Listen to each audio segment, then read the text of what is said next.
Hi, welcome back to the channel. Today's video is titled The Entire History of Canada. All right. We're going to check this together. I think checked a video that also stated the history of Canada. I think that in 10 minutes. So yeah, this video looks really lengthy, more than the other one, which we're gonna check right about now. And I'll love your thoughts and your contribution in the comments below. Let's dive right in. Now, Canada, the second largest nation on the planet.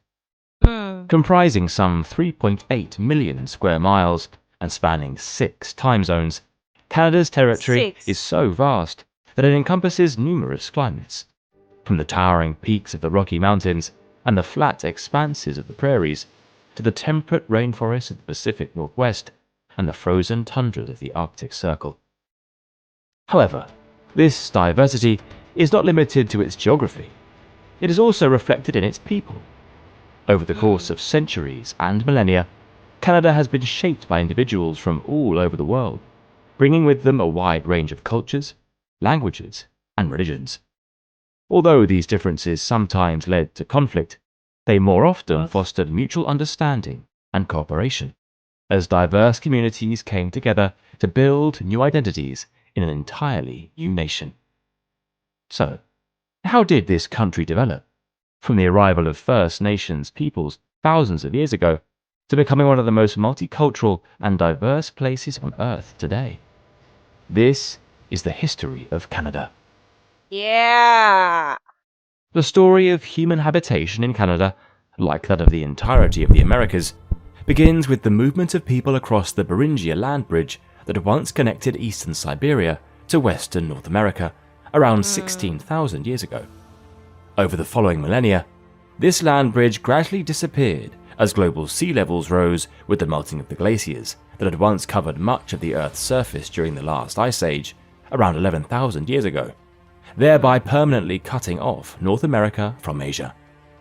The retreat of the ice sheets allowed these early humans to move southward and begin to populate the land that would one day become Canada. Over the subsequent generations, Indigenous peoples began to form complex societies and speak a variety of First Nations languages, which varied from region to region. Much of the eastern portion of the country became home to the Algonquian and Iroquoian peoples, who ranged all the way from Hudson Bay in the north to the Atlantic seaboard of the modern United States in the south. Algonquian, right? Wait, did I get that right? Let me take it back. I want to know, do they still exist? Back a bit, forward. Al Algon Algonquian. Kuan. I'm sorry, I'm not pronouncing that right. I'm sorry. Do they still exist? Do these people still exist? Or did they integrate and like everybody is in Canada is just English and French? Because I know the official English for in Canada is English and French, right? I want to know, do these people still exist? Algonquian and Iroquoian peoples, Algonquian. who ranged all the way from Hudson Bay in the north to the Atlantic seaboard of the modern United States in the south. Hmm. On the central Great Plains Okay, there is even emerged one. There's Cree. There is Iroquoian. Do these people still exist? I'm just curious to know. Do they still exist, or are they like a tribe, or do they still have those small traditions, languages, and all that? Do they still have it? the closely related Cree-speaking peoples, who tended to migrate from place to place as nomads, following the vast Oh, herds of bison that roamed across the prairies. The western portion of the country was home to the Nadene and Salishan-speaking people. this is interesting. Nadene, Salishan. Do all of these people still exist? Do all of them still exist? I want to know. Of the country was home to the Nadene and Salishan-speaking peoples, whose livelihood was sustained by the abundant salmon stocks of the region, as well as the Hmm. great cedar trees, which they used for Cedar building tree. homes, canoes, and totem poles. Meanwhile, in the frozen far north of the country emerged the distinct Inuit people, who ranged Inuit. across the Arctic archipelago all the way from Alaska to Greenland. I'm going to ask again. I'm sorry I always ask, but do all these people still exist or tribes, or do they just exist as tribes or smaller communities? Keep it going. I want to know. Unlike the rest of the Americas, however, which dates the discovery of the continent by Europeans to the arrival of Christopher Columbus in 1492, Canada is unique in that it predates this event by almost 500 years. Sometime during the early 11th century, the Vikings, who had already explored and settled in Iceland and parts of Greenland, began to venture further westward toward the coast of North America. Leif Erikson is now considered to have been the first European to set foot on the continent, parts of which he named Helluland and Markland, most likely corresponding to what is now Baffin Island and the coast of Labrador. Erikson continued to explore the coastline further south and went on to establish the first known European settlement in the whole of the Americas, possibly at the site of what is now Lanceau Meadows in Newfoundland. The Vikings named this area Vinland, and the settlement itself served as a base of operations for further exploratory voyages up and down the coast, where at some point the first contact between Europeans and Native Americans, whom the Vikings called Skraelings, was made. The immense distance between the Norse colonies in North America and their Scandinavian homelands meant that communication was often a long, slow, drawn-out process. However, if you've ever found yourself abroad and in need of staying connected, only to be limited by your mobile network's roaming. I think this is an ad. Let me just take it a bit.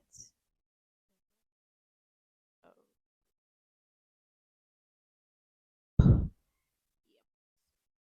That is an ad. The Norse presence in North America would ultimately be a short-lived one, for their settlement at Lanceau Meadows appears to have been deliberately abandoned by the 12th century. This was followed by the gradual withdrawal from their other settlements in Greenland over the succeeding generations. Awareness of the North American continent's existence subsequently faded from European knowledge with the departure of the Vikings, and it would only become known again some 500 years later. In 1497, just 5 years after the Italian explorer Christopher Columbus's discovery of the Caribbean and Central America, another Italian explorer named Giovanni Caboto, better known as John Cabot, who was in the employ of the English crown, became the first European since the Norse to once again lay eyes on the coast of North America. Subsequent voyages to the region were made by English, French, Spanish, and Portuguese explorers during the early 16th century. Despite these powers laying competing claims to the territory in one form or another, none of these claims were backed by permanent settlements or colonies. It was only in 1534 that the French explorer Jacques Cartier made a foray into the Gulf of St. Lawrence and claimed the territory on behalf of France, naming it after the local Native American word for settlement, Canada. So it was the French that came and named it Canada. That's Canada. How did they change to Canada? Subsequent voyages to the region saw him venture further, sorry. naming it after the local Native American word for settlement, Canada. His 2 subsequent voyages to the region saw him venture further down the St. Lawrence River and construct the first French settlements. Although all of these ended in failure, his efforts nevertheless put Canada on the map as a prospective and potentially lucrative colony. By the turn of the 17th century, only a handful of determined European fishermen and fur traders continued to frequent Canada's shores. However, in 1603, the Frenchman Samuel de Champlain began undertaking a series of expeditions to explore and map the territory in greater detail. He identified sites for permanent French settlements, establishing Port Royal in Nova Scotia in 1605, as well as founding the city of Quebec in 1608, which would later become the capital of the entire territory of New France. Champlain also explored deep into the interior of Canada, becoming the first known European to lay eyes on the Great Lakes and to establish relations with the First Nations peoples of the region. As a result of his efforts, a slow but steady trickle of immigrants began to arrive in New France's colonial settlements, which by the mid-17th century amounted to a population of little over 3,000 people. However, the French were not the only Europeans to have established settlements by this time. The English, led by Humphrey Gilbert, had claimed sovereignty over St. John's in Newfoundland back in 1583. This was followed almost a century later, in 1670, by the establishment of the Hudson's Bay Company, which operated a series of fur trading posts and forts across an immense swathe of northern Canada, known as Rupert's Land. This was designed to compete with the French fur traders further to the south. So much so that by the beginning of the 18th century, what is now Canada and the United States had effectively been divided into two European spheres of influence, one French, encompassing the St. Lawrence River, the Great Lakes, and extending down the Mississippi River to the Gulf of Mexico, and the other British, which controlled the area around Hudson Bay. So two parties. The English, that's Britain, British, and French. Interesting. Interesting. Interesting. As well as practically the entire eastern seaboard of the North American continent, stretching all the way from Georgia to Newfoundland.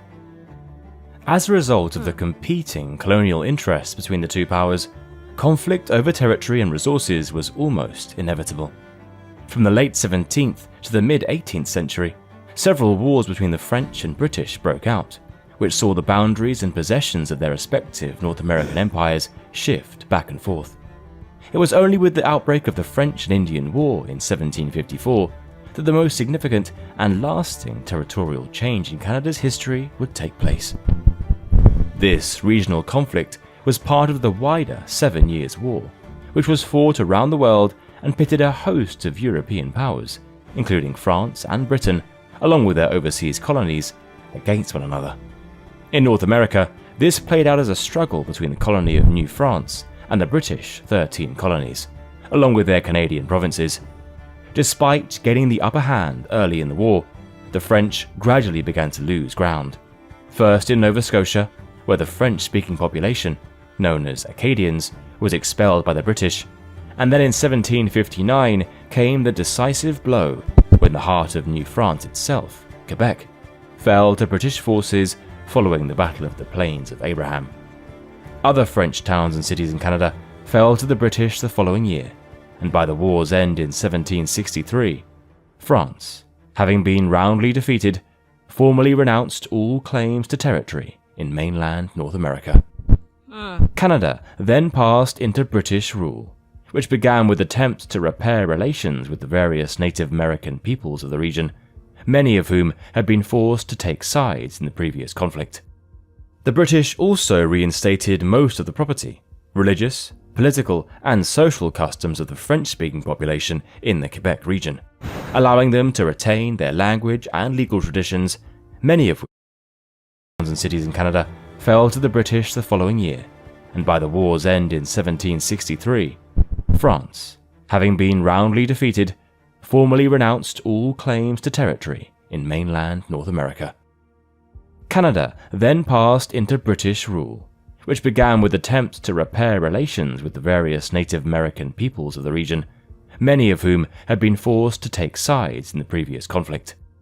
The British also reinstated most of the property, religious, political, and social customs of the French-speaking population in the Quebec region, allowing them to retain their language and legal traditions, many of which remain in place to this day.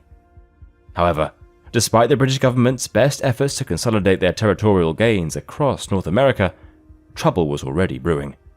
Not in their Canadian colonies, but in the American ones. Grievances over taxation and political representation eventually escalated to the point where the American 13 colonies rebelled and began a revolutionary war to rid themselves of British rule. Although some in Canada sympathized with the American revolutionaries, most remained loyal to Britain and supported the war effort. This attracted an invasion, albeit an unsuccessful one, of Quebec by the American Continental Army in 1775. For the remainder of the war, Canada served as a secure base of operations for British troops to conduct their campaigns to the south. The war was finally brought to an end in 1783, with the newly independent United States of America emerging victorious and establishing its borders with what then became the remainder of British North America. These borders were largely built upon the pre-existing outline of the former 13 colonies and were bounded by the St. Lawrence River, the Great Lakes, the Mississippi River, and the 45th and 49th parallels. In that same year, the British also began evacuating their troops from New York City, along with many American loyalists who did not wish to remain in the United States. Many were transported to Canada, where they formed new communities in Nova Scotia, and helped to establish the entirely new colony of New Brunswick. Some were also settled in Quebec, which in 1791 was divided into the largely French-speaking Lower Canada and the English-speaking Upper Canada, with its capital at York, modern-day Toronto, founded in 1796. But I want to know, how did they change their name from Canada to Canada? Huh? I want to know. There should be something out there, right? I'll also do my findings, but let me know what you think. Meanwhile, far to the west on the Pacific coast, efforts were underway to bring this region, what would later become part of Canada, under British rule. Although the Spanish were the first European power to explore the region in the mid-1770s, they failed to back up their claims with any lasting settlement. It ultimately fell to the British to assert a lasting influence in the Pacific Northwest, beginning with Captain James Cook, who visited Vancouver Island in 1778 as part of his voyage across the Pacific. He established relations with the First Nations tribes of the region and purchased several sea otter pelts from them, which he later sold in China for immense profit, thus initiating what became known as the China trade across the Pacific Ocean. Although there was a brief moment of crisis in 1789 between Britain and Spain over their competing claims in the region, the British ultimately secured a favourable and peaceful resolution. As a result, during the 1790s, further efforts were made to open up the Pacific Northwest to British fur traders. Not only were more maritime expeditions sent to explore the region, such as that of George Vancouver, who arrived in 1792, but overland missions were also undertaken. Figures such as Sir Alexander Mackenzie pioneered previously uncharted routes through the Rocky Mountains to reach the Pacific Ocean, which then allowed for the establishment of the first settlements in what would become the territories of Vancouver Island and British Columbia. However, the competing commercial interests of British and American fur traders would lead to the region becoming heavily disputed between the two powers for the decades that followed. With the turn of the 19th century, however, peace between Britain and the United States had begun to show signs of strain. Not only were there territorial disputes as America began its expansion westward, but its trade with Napoleonic France, whom Britain was at war with, caused considerable resentment within the British government in London. As a result, trade restrictions were placed on American ships, and the Royal Navy took to press-ganging American sailors on the grounds that they were British deserters. By the year 1812, the Americans had had enough and decided to launch an invasion across their northern border into British Canada. The War of 1812 lasted for the better part of 3 years and was characterized by a series of back-and-forth invasions by both American and British Canadian forces. This 1812 war, wow. Into each other's territory, ultimately without significant result. When the war ended, the border between Canada and the United States remained more or less unchanged, with neither side having made any meaningful gains. To repair relations between the two nations, it was agreed to demilitarize the border between the US and Canada, an arrangement that remains in effect to this day, with the boundary between the two countries being the longest undefended border in the world. Despite the normalization of relations between the North American neighbors, some in Canada, particularly loyalists and colonial elites, continued to harbor deep anti-American sentiments. This had dramatic consequences some 20 years later, when growing frustration over undemocratic colonial rule inspired some Canadians, partly influenced by American Republican ideals, to turn to armed revolt. The rebellions of 1837 to 1838 saw widespread disturbances across both Upper and Lower Canada, prompting a strong response from government forces who brutally suppressed the uprisings. In the aftermath, a report commissioned by Lord Durham blamed the rebellions on the lack of democratic governance in the region and strongly recommended enacting a form of responsible government in Canada, allowing the people greater say in how they were ruled. Shortly afterwards, in 1840, both Upper and Lower Canada were merged into a single colony, the United Province of Canada, which set the country on the path towards becoming a self-governing nation. By the mid-19th century, Canada had begun to expand into the geographical shape that we recognize today. The disputed territory between Britain and the United States in the Pacific Northwest had been resolved with the Oregon Treaty in 1846. However, Canada as a whole was not yet a unified political entity, remaining instead a patchwork of separate colonies. During the 1860s, discussions began about uniting these colonies into a single confederation, and on the 1st of July 1867, the Dominion of Canada was formed as a fully self-governing polity within the British Empire, with Ottawa as its capital. Over the course of the 1870s, the remaining colonies and territories of British North America joined the Dominion. Yet, although the country was now politically united, some within its borders did not wish to be part of the newly formed nation. Amongst the flat expanse of the Canadian prairies lived the Métis, a mixed-race people of joint First Nations and European descent, who fiercely opposed any incursion by Canadian settlers from the east onto the land they had occupied for generations. As a result, a series of violent confrontations occurred between them and government forces, first in the Red River Rebellion of 1869, and later in the Northwest Rebellion of 1885. Do the Métis people still exist? Do they still exist? Led by Louis Riel. The Canadian government eventually prevailed and used its victory as impetus to complete the Canadian Pacific Railway, the construction of which had begun in the mid-1870s. This allowed the government to consolidate control over the vast territory it was now responsible for governing. The last spike was driven in on the 7th of November 1885, and the first transcontinental railway journey across the country was completed in the summer of the following year. The remaining decades of the 19th century saw further Canadian expansion, as the government negotiated treaties with the resident First Nations peoples in a bid to open up more territory for settlement. Many reserves were created for the exclusive use of Indigenous peoples, although some were forcibly removed from their land. The government also launched assimilationist programs, such as the residential school system, aimed at extinguishing native languages and cultures among Indigenous children and integrating them into Canadian society. The late 1890s also saw the discovery of gold in the Klondike region of the Yukon Territory in the far north of the country, attracting some 100,000 prospectors. Although few would strike it rich, the influx of activity and development in the region nevertheless helped formalize the last boundary dispute between Canada and the US state of Alaska. With the dawn of the 20th century, Canada had become a well-developed and prosperous nation, attracting a growing number of migrants in search of a better life.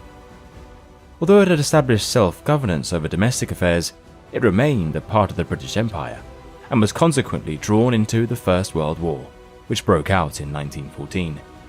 Wow. Canada contributed immensely to the war effort, not only by providing a lifeline of continuous supplies to Britain across the Atlantic, but also by mobilizing hundreds of thousands of troops, who served predominantly on the Western Front, fighting in major engagements such as the Somme, Vimy Ridge, and Passchendaele.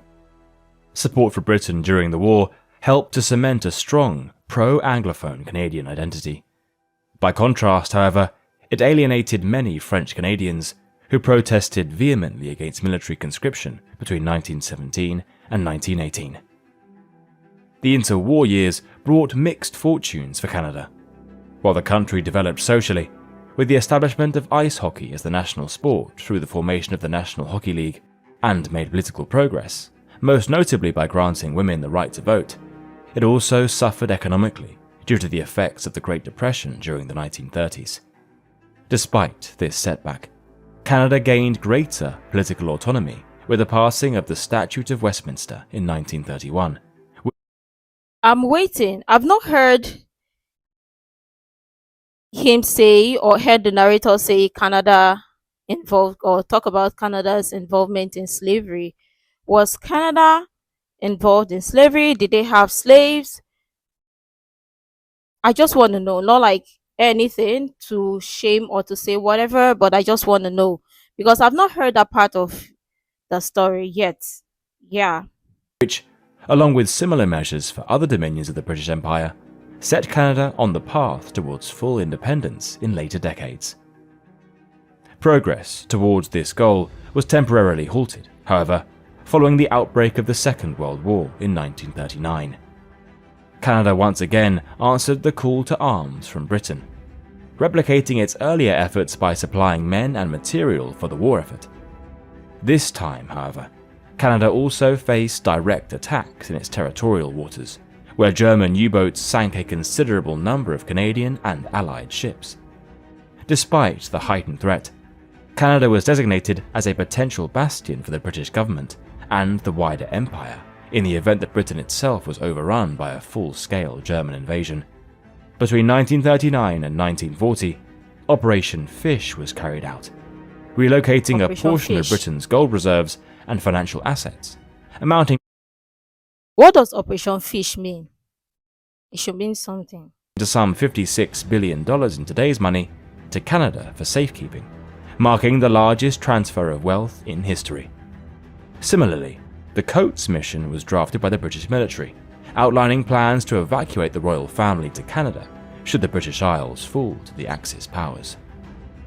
The post-war years saw progress and prosperity return to Canada.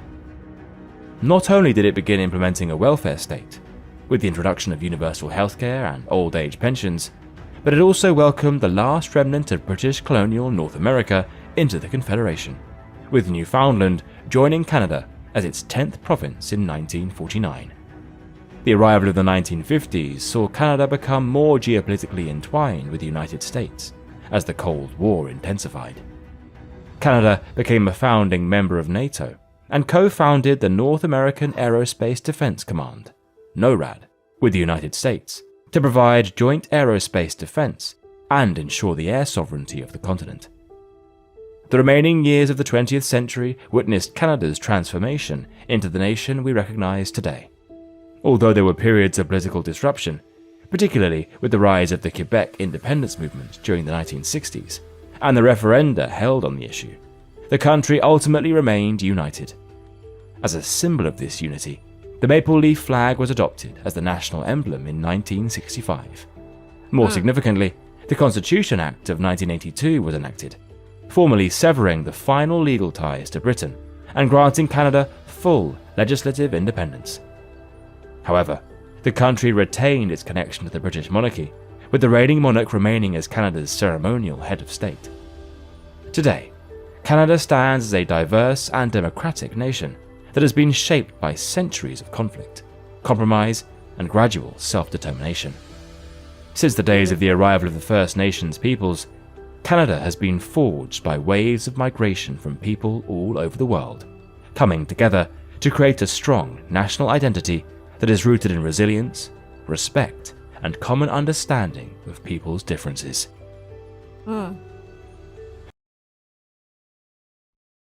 Beautiful. Already, this, from everything that was shared here, Canada looks like peace. Canada is just peace. Because, I mean, tell me, how else are you going to explain this? But Canada is like peace. It smells like peace. But I love this so far. I've still got questions though. How did they change their name from Canada to Canada? I know they are almost like the same pronunciation, but something, there should be something. And was Canada involved in slavery? If they were, what year to what year? I want to know. But all the same, this was good information so far. I love what we just checked here. Let me know what your thoughts are in the comments below. Make sure to like, comment, share, subscribe, and all that stuff. And until next time, see you in the next video.